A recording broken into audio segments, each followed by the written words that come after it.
Tama. Sila ang experienced kids. Sobra-sobra. Yes. Wow, nice outfit. Hi po sa inyong lahat. Kami po ang grupong Experienced Kids. Nagmula pa po kami sa General Santos City. At handang-handa po kaming ipakita ang performance namin ngayong araw na ito. Parang pagod na kayo. Sino tong matangkad dito? Siya. Cute siya. Parang maliit na James Shop naman yan. Hindi, pwede siya sa ano. I was gonna say na pwede siyang maliit na Dieter Ocampo. Ganun yung dating niya. Tapos itong maliit na to, cute. Anong name mo? Jover. Ilan taon ka, Jover? 11 years old po. Ikaw? 11 ka na? Ang liit! Naku, uminom ka ng gatas. Pwede pa makahabol. Anong gagawin nyo? Sayaw po. Itong mahabang hair, anong name niya? Dina po. Babae ka ba? Opo. Sus Mariosep. Girl siya? Oh my gosh! So ikaw lang ang babae sa grupo na yan? Opo. O sige. Sige, go!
Kababayan!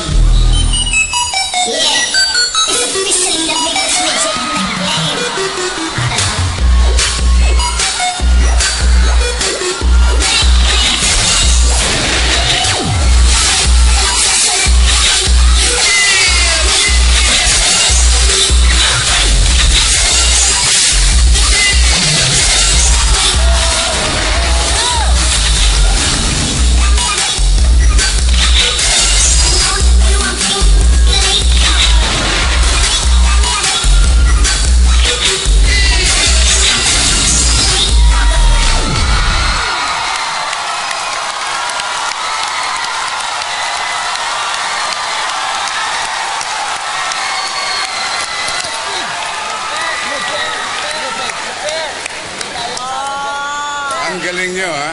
Ang galing nyo. First time FMG. Galok kapitid. Thank you po. Isa lang ang masasabi ko sa inyo. Perfect. Sino nagte-training sa'yo? Pwede ba natin palabasin yung trainer? Grabe, sino nagko-choreo ng sayo nyo? Sila po. Sino Sila? Ama.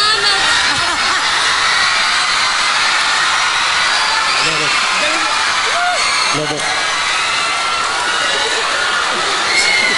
Sino kayo at ano nyo sila?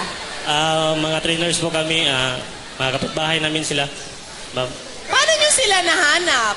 Nakita po namin sila dati, mga 2 years na sakali lang nagtumbling-tumbling, so tinuruan namin, nakita namin yung potential. Alam mo, magaling ka magturo. Ako, sinabi ko na, perfect, yes! Ko, yes! Dahil ikaw lang ang babae dyan sa grupo mo, yes din ang siya sabihin. See you sa next round. Thank you, Jover. May tatanong lang ako isa na lang. Ano ang meaning nito? Pasasalamat po sa Diyos. Tama! Perfect! Mula po sa amin ni Billy. Sige, try. Rock yun rock eh. See you! Bye! Napawaw mo, hindi lang Cagayan de Oro, napawaw nyo ang buong Pilipinas sa ginagawa. First time actually namin narinig si FMG mag-comment ganong kabilis. Excited ba kayo sa next round? Opo. Maraming salamat. Congratulations din sa inyo. Thank you. Well, it is sure